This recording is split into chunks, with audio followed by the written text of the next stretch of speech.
Am dritten Advent passiert in unserer Gegend immer dasselbe. Alle versammeln sich in der alten Kirche, um Kerzen zu entzünden und Weihnachtslieder zu singen. Eine Tradition, die so alt ist wie die Kirche selbst. Aber ich habe nie wirklich Lust darauf. Während meine Familie sich freudig darauf vorbereitet, finde ich mich immer wieder mit widerwilligen Schritten auf dem Weg zur Kirche wieder. Die anderen mögen in dieser Tradition Trost und Freude finden, aber ich fühle mich dabei immer fehl am Platz. Es ist nicht so, dass ich Weihnachten nicht mag, aber dieses jährliche Ritual in der Kirche, es hat für mich immer etwas Erzwungenes, fast Unaufrichtiges. Während alle anderen im Kerzenschein singen und lächeln, stehe ich meistens abseits und starre hinaus in die Dunkelheit des Winters, wünschend, ich könnte einfach irgendwo anders sein. Dieses Jahr fühlte sich der dritte Advent anders an. Am Vorabend hatte es zu schneien begonnen, ein sanftes, beständiges Fallen, das die Welt in Stille hüllte.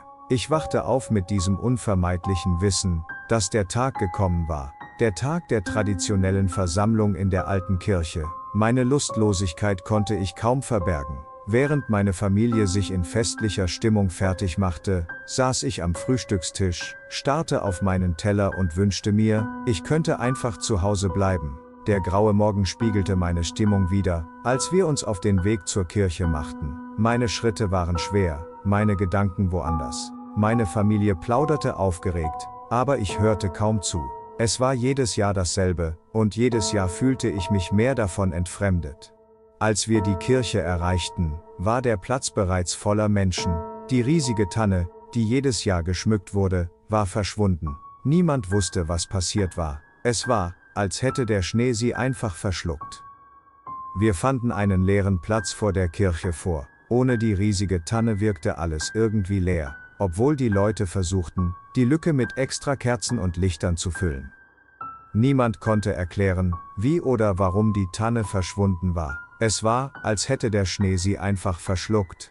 Eine merkwürdige Stille lag über dem Platz, und die fehlende Tanne hinterließ eine spürbare Leere. Meine Familie war sichtlich beunruhigt, aber trotz des Fehlens der Tanne entschieden sie sich, die Tradition fortzusetzen. Ich hingegen fühlte mich nur noch mehr entfremdet von all dem. Während die Menschen versuchten, den leeren Platz mit extra Kerzen und Lichtern zu füllen, stand ich am Rand, beobachtete die Szene und fühlte mich wie ein Außenseiter. Ich fand einen Platz am Rand der Menge, weit entfernt von der ausgelassenen Stimmung. Ich sah mich um, beobachtete die Menschen, die die Kerzen anzündeten. Ich fühlte mich wie ein Außenseiter, unfähig, Teil dieser Szenerie zu sein.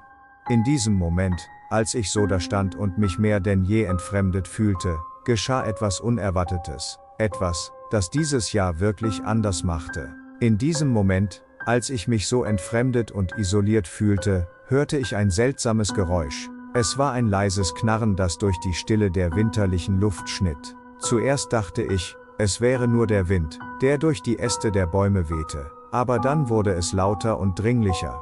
Die Menge verstummte, und alle Blicke richteten sich auf die Kirche. Die große Holztür, die normalerweise fest verschlossen war, schwang langsam auf. Ein kalter Luftzug strömte heraus und mit ihm ein merkwürdiger, beinahe erstickender Geruch. Es roch nach altem Holz, nach Erde und etwas, das ich nicht einordnen konnte. Zögerlich näherten sich einige Dorfbewohner der Tür, um nachzusehen.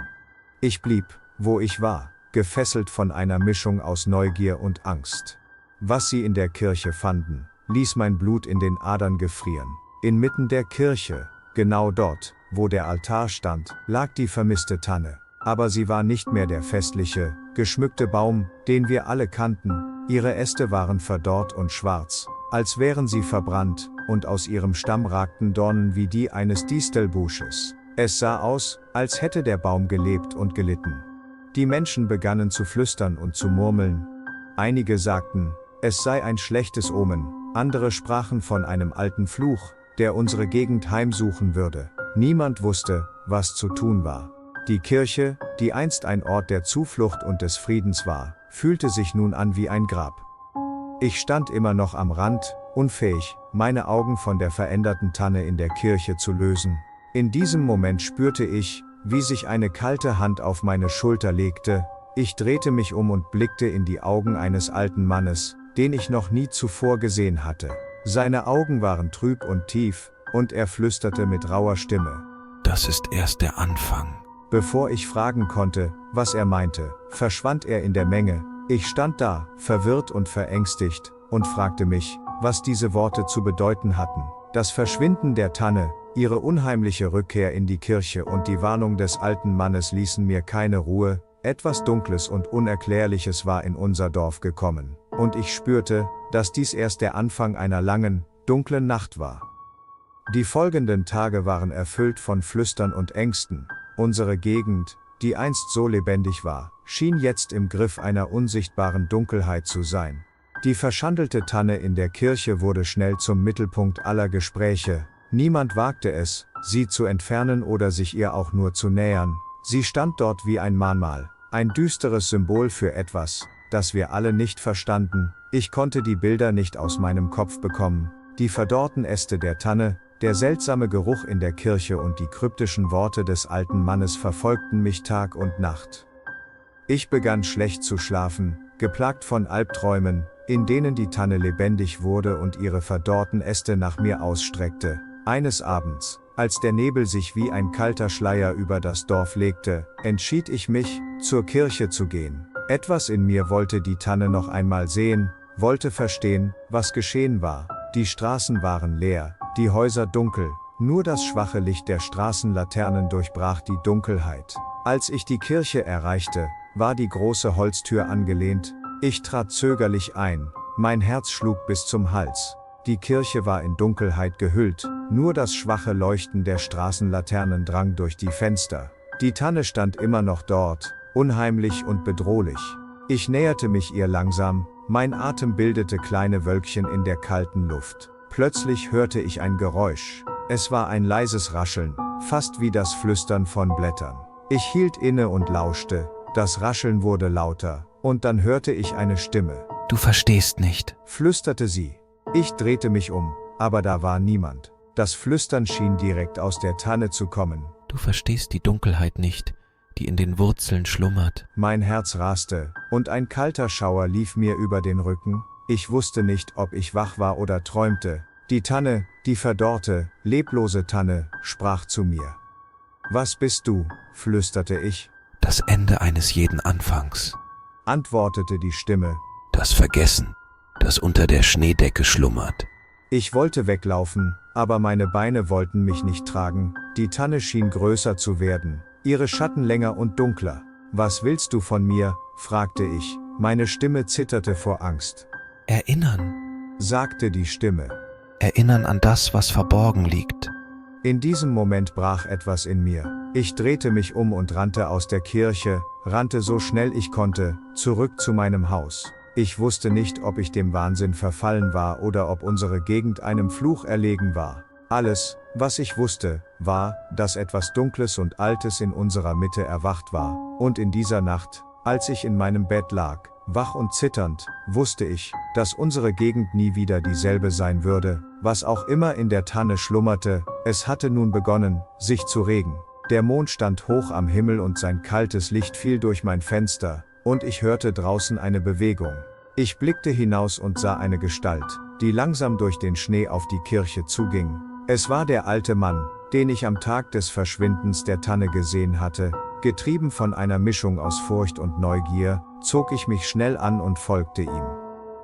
Die kalte Nachtluft biss in meine Lungen, als ich durch die stille, verschneite Landschaft schritt. Der alte Mann schien sich nicht umzusehen, ging stetig weiter. Seine Schritte hinterließen tiefe Spuren im Schnee. Als wir die Kirche erreichten, trat er ohne zu zögern hinein. Ich folgte ihm vorsichtig. Die Kirche war dunkel und still, nur das Mondlicht erhellte die verdorrte Tanne.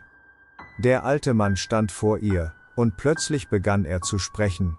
Viele Jahre, Sagte er mit leiser, brüchiger Stimme. haben wir uns von den alten Wegen abgewandt.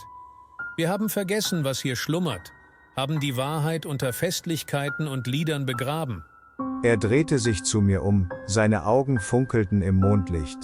Diese Tanne ist kein Fluch, sie ist ein Wächter, ein Bewahrer alter Geheimnisse. Sie wurde geweckt, weil wir vergessen haben zu achten und zu ehren, was unter uns liegt. Ich stand da, unfähig, ein Wort zu sagen, als der alte Mann seine Hand auf die Tanne legte. Zu meiner Überraschung begann der Baum zu leuchten, ein sanftes, warmes Licht, das von innen zu kommen schien. Die verdorrten Äste begannen sich zu entfalten, und grüne Nadeln sprießten hervor. Die Tanne erinnert uns Fuhr der alte Mann fort. an das, was ewig und unvergänglich ist, an die Zyklen der Natur, an das Gleichgewicht zwischen Licht und Dunkelheit. In diesem Moment erkannte ich, dass der alte Mann niemand anderes war als der Gründer unserer Gegend, ein Geist aus längst vergangenen Zeiten, erwacht, um uns an unsere Wurzeln zu erinnern. Als ich am nächsten Morgen erwachte, war ich mir nicht sicher, ob ich geträumt hatte. Aber als ich zur Kirche ging, sah ich, dass die Tanne wieder in ihrer vollen Pracht stand, strahlend und lebendig. Die Menschen unserer Gegend kamen zusammen, staunten und begannen wieder miteinander zu sprechen. Die Tanne, einst ein Symbol unserer Angst, war nun ein Zeichen der Hoffnung und Erneuerung geworden. Und ich erkannte, dass manchmal die dunkelsten Nächte die größten Wunder hervorbringen können. Und so endete der 3. Advent in unserer Gegend nicht mit Furcht, sondern mit einem neuen Verständnis für die Geheimnisse, die uns umgeben, und für die alten Traditionen, die uns verbinden.